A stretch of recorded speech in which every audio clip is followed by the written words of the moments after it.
bertemu kita sekali lagi dalam bicara sempena Pilihan Raya Umum ke-13 ini bersama dengan panel seterusnya iaitu Encik Zaini Osman. Selamat datang kepada Encik Zaini.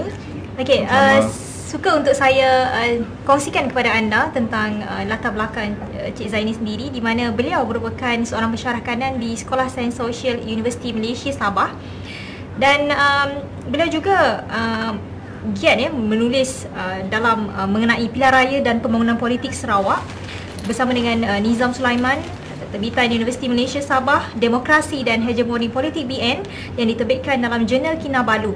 Dan buat masa ini juga beliau merupakan calon kedoktoran di Institut Kajian Etnik KITA di Universiti Kebangsaan Malaysia. Okey Cik Zaini, sebelum tu mungkin Cik Zaini boleh komen sedikit dengan melihat kepada fenomena politik di Malaysia ini sendiri. Baik, terima kasih kerana menjemput saya untuk bersecara langsung dan menganalisis tentang Pilihan Raya 2013 di program Box TV ini. Saya boleh katakan beginilah tentang Pilihan Raya pada kali ini, Pilihan Raya yang ke-13 ini. Satu perkara yang perlu kita terima bahawa pilihan raya kali ini adalah berbeza dengan pilihan raya yang lepas yang pernah kita lalui sebelum ini, kerana dari segi strukturalnya pilihan raya kali ini adalah merupakan pilihan raya yang ketiga pada abad yang ke-21, dan bermakna kalau kita nak bandingkan dengan tingkah laku pengundi pada abad ke-21 dengan pengundi Malaysia pada abad yang ke-20 adalah sama sekali berbeza. Mengapa berbeza? Kerana pertamanya tahap pendidikan pengundi juga berbeza. So dalam konteks ini kita sebut sebagai political literacy dalam bahasa Inggerisnya. Dan sudah tentulah apabila tahap pengundi itu berbeza, maka corak apa yang disebut sebagai election game ataupun behavioural game itu adalah juga berbeza. Kalau dulu kita lihat misalnya pada abad yang ke-20 kempen-kempen politik tu adalah begitu tradisional sekali sifatnya. Tradisional sini bermaksud bukannya tidak maju, maksudnya adalah lebih kepada satu strategi kempen yang dapat kita agak. Tapi sekarang ni pada abad ke-21, abad yang dikatakan the digital age, kemunculan media-media baru dalam kehidupan kita, dan juga dengan apa yang disebut sebagai langit terbuka misalnya. So dia menjadikan juga kesan yang begitu mendalam sekali kepada perjalanan sistem pilihan raya di negara kita ini. Jadi sudah tentulah pilihan raya pada kali ini amat sekali berbeza berbanding dengan pilihan-pilihan raya yang lalu. Okey Cik, mungkin Cik boleh ceritakan sedikit bagaimana agaknya pembangunan politik di Sarawak itu sendiri. Baik, kalau kita nak cakap pasal politik di Sarawak dan juga di Sabah, satu perkara asas yang perlu kita faham adalah tentang konsep persekutuan itu sendiri, ataupun federal system. Kerana kita harus ingat bahawa Malaysia yang dibentuk pada tahun 1963 itu, pada 16 September 1963 itu adalah sebuah negara ataupun sebuah gagasan yang berlandaskan kepada sistem federal. Dan sebenarnya kadang-kadang kita sebagai rakyat Malaysia pun tersilap kan, seringkali menyebut bahawa Semenanjung itu adalah Malaysia. Nak pergi ke Sabah dan Sarawak, kadang-kadang orang sebenarnya menganggap bahawa Sabah dan Sarawak itu bukan Malaysia. Walhal Sabah dan Sarawak itu adalah entiti yang membentuk Malaysia itu sendiri. Bukannya Sabah Sarawak ni masuk ke dalam Malaysia, dia sama-sama membentuk. Jadi isu kalau kita mengatakan bahawa asas kepada politik pembangunan di Sabah dan Sarawak itu adalah asasnya adalah sistem persekutuan. Jadi apa juga isu yang timbul di peringkat Sabah dan juga Sarawak, kita harus memahami berdasarkan kepada pintu gerbang persekutuan ini. Jadi pembangunan politik di Sarawak itu kita boleh lihat dalam dua bentuk lah. Bila kita sebut pembangunan, satu adalah pembangunan fizikal dan satu lagi adalah pembangunan pemikiran yang disebut sebagai modernism.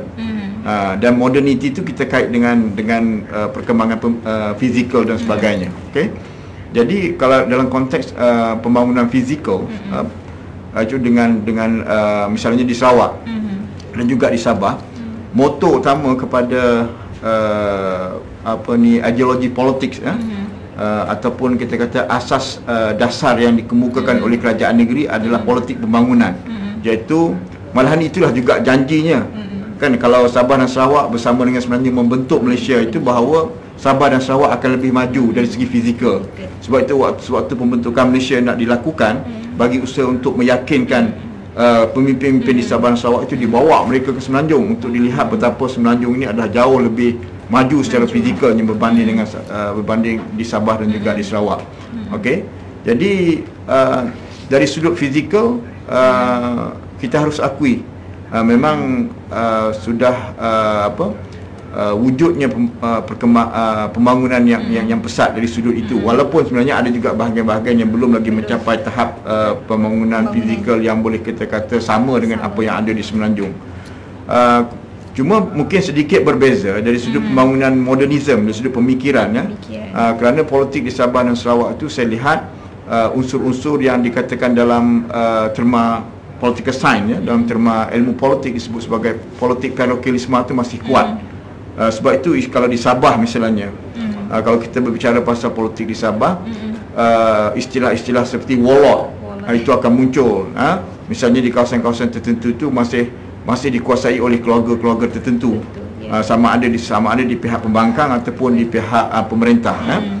Jadi isu-isu yang diketengahkan oleh warlord ni biasanya oleh elit politik, isu-isu berkait dengan pembangunan, pentingnya pembangunan. So justru kerana pembangunan, maka masyarakat harus menyokong parti pemerintah yang ada. So itu adalah dikotomi ataupun kata-kata paksi ataupun asas yang utama untuk kita memahami politik di Sabah dan Sarawak ni. Payung besarnya adalah tentang persoalan persekutuan. Okey, kalau kita lihat setakat ni keputusan yang dikeluarkan, keputusan tak rasmi yang dikeluarkan di TV3 menunjukkan bahawa Sarawak agak menang besar. Barisan Nasional menang besar di Sarawak. So apa komen Cik Zaini?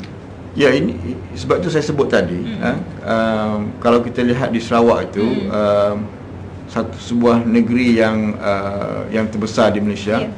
So politik bermakna politik pembangunan itu masih diterima pakai oleh para pengundi, kerana keinginan kepada pembangunan, supaya Sarawak tidak jauh ketinggalan daripada fasa pembangunan ataupun perasa pembangunan di Semenanjung.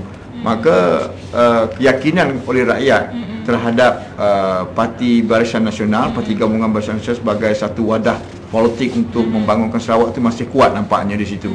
Tetapi mungkin itu adalah analisis yang kita lihat secara surface, dalam bahasa Inggeris, secara di peringkat permukaan.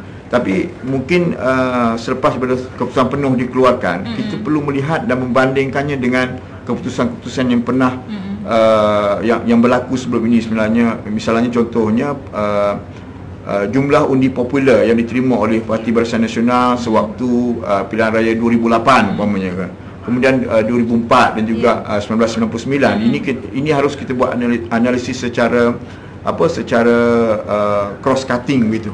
Jadi dari sudut itu kita akan dapat lihat dengan lebih mendalam sejauh manakah apa yang disebut sebagai hegemoni Barisan Nasional dalam konteks politik Malaysia itu masih kukuh ataupun sudah pun dicabar oleh kemunculan pemikiran-pemikiran baru, ataupun dalam konteks Sarawak ataupun Sabah ini, apakah politik parokialisme itu yang diasaskan oleh warlord dan sebagainya ini masih kuat tertanam ataupun sudah mulai dicabar oleh dengan kemunculan generasi-generasi baru ataupun yang saya sebut sebagai generasi Y ataupun generasi digital itu sendiri.